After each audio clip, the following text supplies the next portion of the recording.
Hello everybody, welcome to this week's Focus Forum.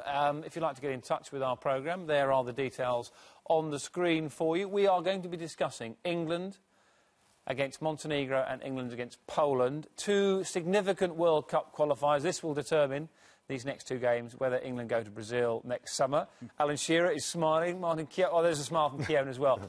We spoke on Saturday's Football Focus. You both said you were, I suppose, quietly confident, but you saw the dangers in these two games. Martin, we'll start with you this time. How do you think Roy Hodgson will approach these two? Well, he'll certainly be a lot happier with the players he's now got available. The Ukraine game, out of the way, tough, puts us top of the group. Got to win the game against Montenegro. You know, you've got to be positive. You'll be looking over your shoulder at what happens Ukraine and Poland, hoping for the right result there. I'm not sure what that would be. Maybe a draw is best for us. And then the game, of course, against Poland at home is massive. You go back to, was it 74, when we got knocked out once before in the World Cup qualifications. It looked as if it was going to be easy. So, no, it's going to be tough. Poland are a decent side. Good to have two home games, though, isn't it, from an England perspective, Alan? Yeah, I think they obviously did the homework before when the draw was made to try and get two big games at the end at home. I think that can... But that can also work against you, you know, Dan, with the pressure that England are under. If they don't get off to a decent start, then you can hear the moans and the groans in the stadium, and it's always the same with England. You're under so much pressure and scrutiny that it will be tough. And England have made it tough. I mean, I remember when this draw was first made, everyone was absolutely delighted with this group, weren't they? Yep. But England have made it hard for themselves. They haven't played particularly well in any game. Got a decent result, or a good result, in Ukraine in the last game without putting in a good performance. But that will only be a decent result if they go and do the business in these next two games. Now, Gary Lineker got himself in a spot of bother. He was misquoted, comments about the Ukraine game. Do you both concur with him, though? Do you think that England, there is a lack of ability to keep the ball? Well, I was surprised. I was surprised at the reaction. Why would anyone think any different? What have England done over the last few years to suggest that we can compete with the world's very best? We can't. I think on the night, I think the difficulty on the night was, you know, we literally just needed to get a draw. And in the minds of the players, when we had possession of the ball, we didn't know what to do with it. And we looked, then we start going back into grassroots and we start looking at the philosophy of what the country's about. And that's where we don't seem to have an identity in the way that we play football. And on that night, it was glaringly obvious that there was a lack of direction. Now, that was about the result.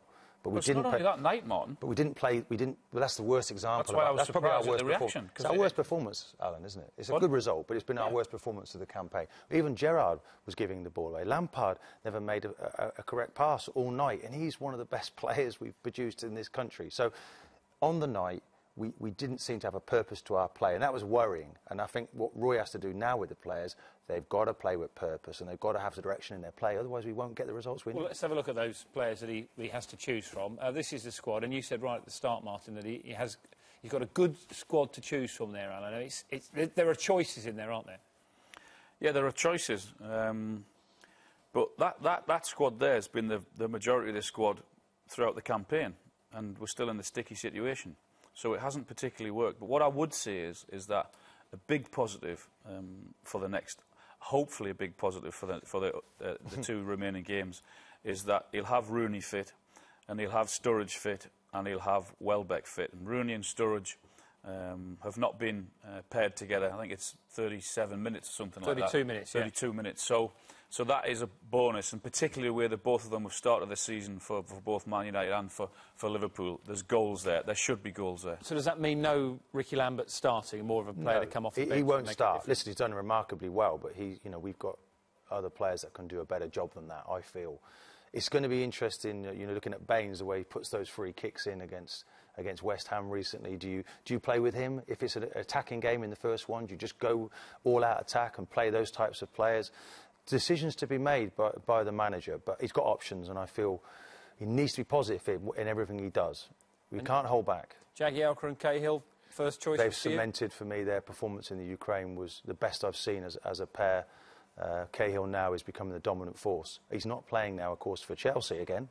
That's an odd one. I felt he deserved to be in that side, but Roy will pick him. Right, you both play for England, OK? What do you want to hear from Roy Hodgson that Friday before Montenegro? Do you want to hear as players, do you want to hear, right, listen, 2 wins and we're there, I'll see you in Brazil next summer? Or do you want to Does he plant the seed of sort of trying to terrify them into making sure that they don't get it wrong and they don't go through playoffs? I don't think he can afford to say anything else, because they need to get 2 victories. That's simple. That's in England's hands. They win both games, they go to Brazil, and that's what he has to say to them. And I think he has to adopt a really, really positive attitude this week when they meet up for training. We will, and we are going to win these 2 games, and nothing else should be said.